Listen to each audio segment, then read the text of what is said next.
नमस्कार।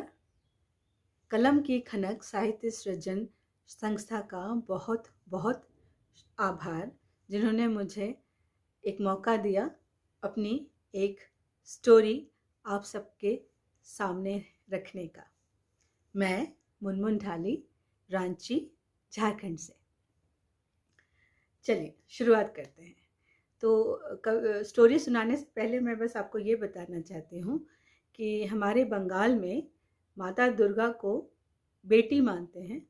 तो नवरात्र के पहले दिन वो कैलाश से चलती है और 5वें दिन, जिसको हम पंचमी बोलते हैं, उस दिन वो अपने माँ के घर पहुँचती है।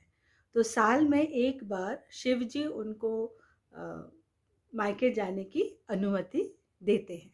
लेकिन इस साल कोविड की वजह से शिव जी भी पार्वती जी को भेजना नहीं चाहते हैं मायके। उसी पे बेस्ड है मेरी ये छोटी सी स्टोरी। आशा करती हूँ आप सबको पसंद आएगी। तो शुरू करते हैं। स्टोरी का शीर्षक है, टाइटल जो मैंने दिया है वो है तू मायके मत जइयो। शिव जी 2 दिन से मुंह फुलाए कैलाश में चहलकदमी कर रहे थे। उनके दोनों चेले नंदी और भृंगी भी अपने भगवान को उदास देख परेशान थे। डर के मारे पूछने की हिम्मत भी नहीं थी। दोनों कारण जानने पार्वती माँ के पास पहुंचे। पार्वती माँ भी गुस्से से तमतमाई बैठी थी। दोनों और ज्यादा डर गए। अब पूछे तो पूछे कैसे। कार्तिक, सरस्वती, गणेश, लक्ष्मी चारों अपने अपने कमरे में बिना हुड़दंग मचाए चुपचाप बैठे थे। नंदी से रहा नहीं गया। वो चल पड़ा शिव जी से पूछने कि आखिर माजरा क्या है, क्यों कैलाश इतना शांत है और क्यों माता पार्वती और शिव जी एक दूसरे से खफा हैं और बात नहीं कर रहे हैं। नंदी ने डरते डरते शिव जी से हाल पूछा।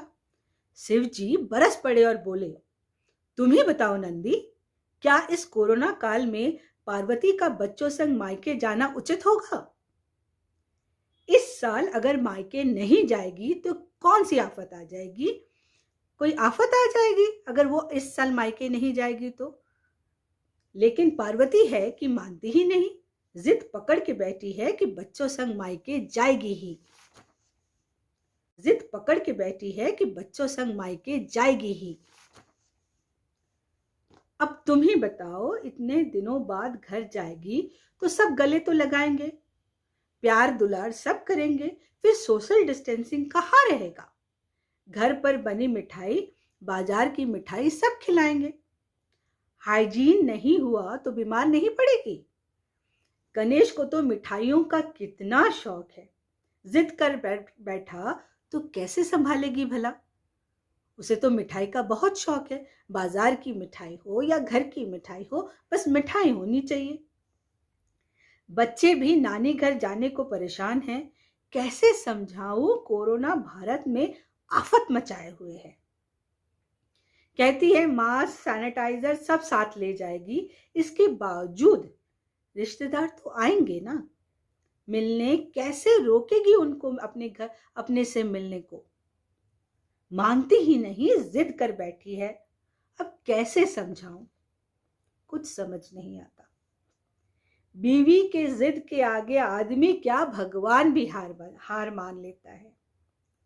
नंदी ने प्रभु को समझाया और कहा, आप माता को जाने दे और वो जगत माँ है, सबकी रक्षा भी करेंगी और अपने बच्चों का ख्याल भी रखेंगी। आप एक बेटी को उसके माँ से मिलने से रोक नहीं सकते। आप बेटी को मायके जाने से नहीं रोक सकते। ये बहुत बड़ी गलती हो जाएगी आपकी शिवजी। शिवजी का गुस्सा थोड़ा ठंडा हुआ।